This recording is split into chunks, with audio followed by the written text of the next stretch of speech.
ऐसा लग रहा है कि हम सेकेंड वर्ल्ड वॉर के बाद जो व्यवस्था बनी थी उसके अंत को देख रहे हैं।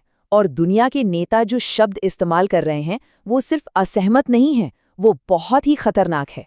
हमें अमेरिका और यूरोप के बीच जो हो रहा है उसके बारे में बात करने की ज़रूरत है, क्योंकि जो नया जियोपॉलिटिकल एनालिसिस सामने आया है उसके मुताबिक ये रिश्ता सिर्फ खराब नहीं हुआ है, ये अंदर से पूरी तरह से बदल चुका है। चलिए इस शब्द से शुरू करते हैं, रप्चर। ये कोई मामूली शब्द नहीं है। देखिए, नेता फ्रैक्चर या ब्रेक जैसे शब्द इस्तेमाल नहीं कर रहे हैं।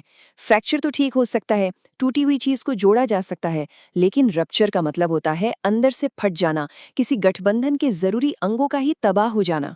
और ये चेतावनी बिल्कुल टॉप लेवल से आ रही है। फ्रांस के राष्ट्रपति इमैनुअल मैक्रो साफ साफ कह रहे हैं कि यूरोप अब अमेरिका पर भरोसा नहीं कर सकता।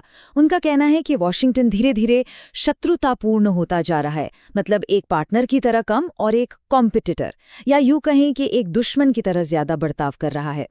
तो सवाल ये है कि इस दुश्मनी का सबूत कहाँ है? इसकी शुरुआत होती है एक बड़ी ही अजीब जगह से, ग्रीनलैंड। हाल ही में फ्रांस और कनाडा ने एक बड़ा ही हैरान करने वाला ऐलान किया कि वो ग्रीनलैंड में अपने कॉन्सुलेट खोल रहे हैं।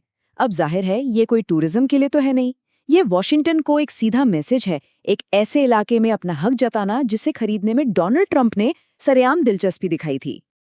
लेकिन ये दुश्मनी सिर्फ डिप्लोमेटिक इशारों से कहीं ज्यादा गहरी है। अब बात हो रही है व्यापार के शस्त्रीकरण की। और यहीं पर कहानी में एक बड़ा ही अजीब मोड़ आता है। वही देश जो दशकों तक अमेरिका के सबसे पक्के मिलिट्री पार्टनर रहे, आज उन्हीं को निशाना बनाया जा रहा है। आप कनाडा और डेनमार्क जैसे देशों को ही ले लीजिए।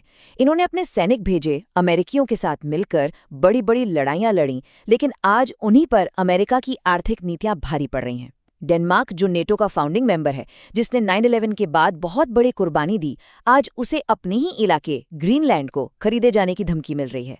और अब एक नया मोर्चा खुल गया है, टेक्नोलॉजी का। और यहां आकर तो मामला और भी पेचीदा हो जाता है। हुआ ये कि यूरोपियन यूनियन अपने लोगों और बच्चों को टारगेटेड एडवर्टाइजिंग, डीप फेक्स और ऑनलाइन हिंसा से बचाने के लिए डिजिटल सर्विस एक्ट लेकर आया। लेकिन गूगल और मेटा जैसी बड़ी अमेरिकी टेक कंपनियों को लगा कि ये तो सीधे सीधे उनके मुनाफे पर हमला है। तो अमेरिका ने क्या किया? सहयोग नहीं किया, बल्कि धमकी दे डाली।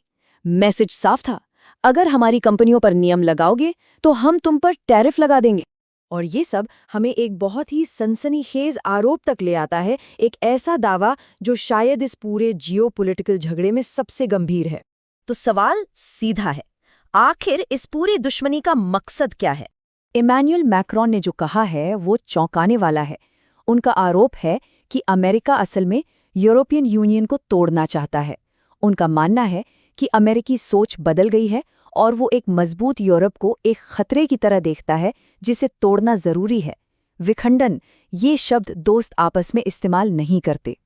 तो इस नई और कड़वी सच्चाई का नतीजा क्या है? सीधी सी बात है, यूरोप के लिए एक युग का अंत। मैक्रों का मैसेज बिल्कुल साफ है।